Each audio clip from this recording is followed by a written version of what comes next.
Bonjour à tous, bienvenue dans cette vidéo destinée à mettre en application mes recherches sur la pensée orchestrale dans l'enseignement du piano, dans le cadre de mon mémoire au Conservatoire Royal de Liège. Dans cette vidéo, je vais vous montrer l'intérêt pédagogique de l'orchestration, en prenant pour exemple la sonate pour piano numéro 21 de Beethoven, dont j'ai orchestré l'exposition dans mon travail écrit. Cette première vidéo traitera du groupe thématique A, allant des mesures 1 à 22. Ce GTA peut se diviser en deux parties, la première partie allant des mesures 1 à 13 et la seconde des mesures 14 à 22. Cette première partie n'est composée que de cordes seules, ce qui veut dire qu'on va rechercher une sonorité similaire à celle des cordes frottées.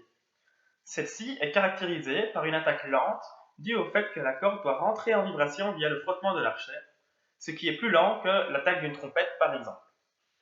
Pour imiter cette attaque lente, il nous faudra donc prendre la touche de manière lente en nettoyant le clavier comme ceci. Donc, le doigt n'est pas recourbé mais part assez plat et justement se recourbe dans un geste qu'on peut qualifier de nettoyant. Rentrons maintenant dans l'orchestration avec les deux premières mesures jouées aux altos, violoncelle et contrebasse. Il s'agit de croches répétées en spiccato, c'est-à-dire en faisant rebondir l'archet sur la corde. Vous pouvez trouver ce geste aux cordes frottées, par exemple, au début de l'allegro du premier mouvement de la seconde symphonie de Beethoven. Nous faisons donc pareil au piano, en rebondissant avec le poignet, tel que nous le ferions en dribblant avec un ballon de basket. Comme ceci, je vous montre les deux premières mesures en exemple.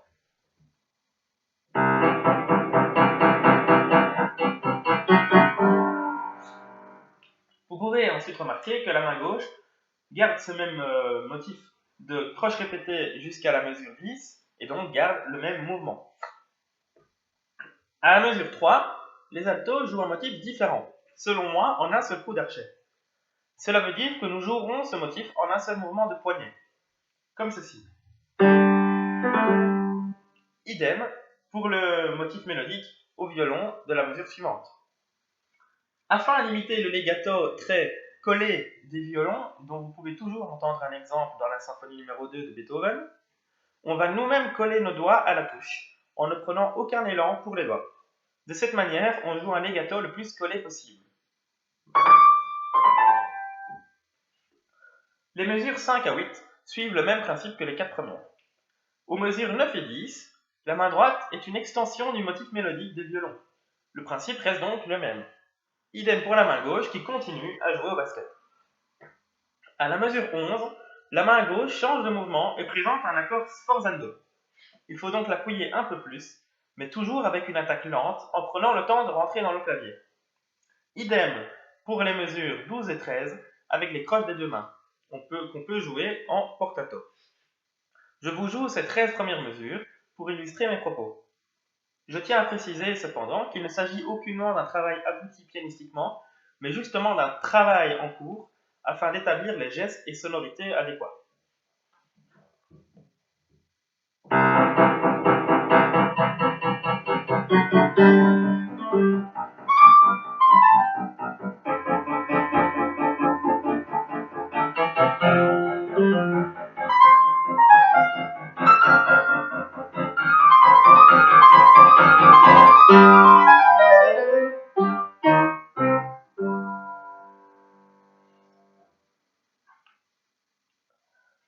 Nous pouvons poursuivre avec la seconde partie du GTA, qui débute à la mesure 14 avec la reprise du premier thème.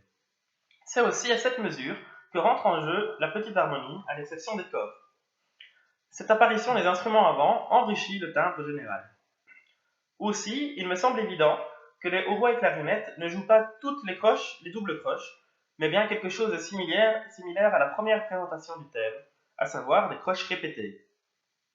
Dans le même esprit, le basson ne joue pas toutes les doubles croches, mais tient la basse. Tous ces éléments tentent donc à nous faire utiliser la pédale, enrichissant le timbre du piano et tenant les longues notes des instruments avant. Au niveau des doigts, il faudra prendre attention à mieux faire entendre le mi de la main droite pour récupérer le rythme en croche répétée des hautbois et clarinettes. Enfin, à partir de la mesure 17, les flûtes doublent les violons dans le court motif mélodique. Mais leur timbre reste secondaire, nous ne changeons donc pas notre façon de jouer. Voici pour finir les mesures 14 à 22, concluant cette vidéo sur le GTA.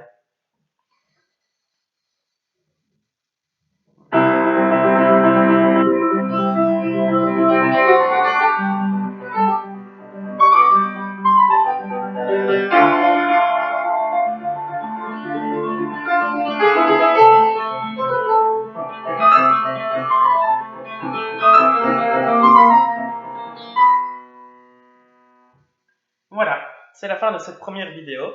La suivante traitera du pont Modilan. Merci, au revoir.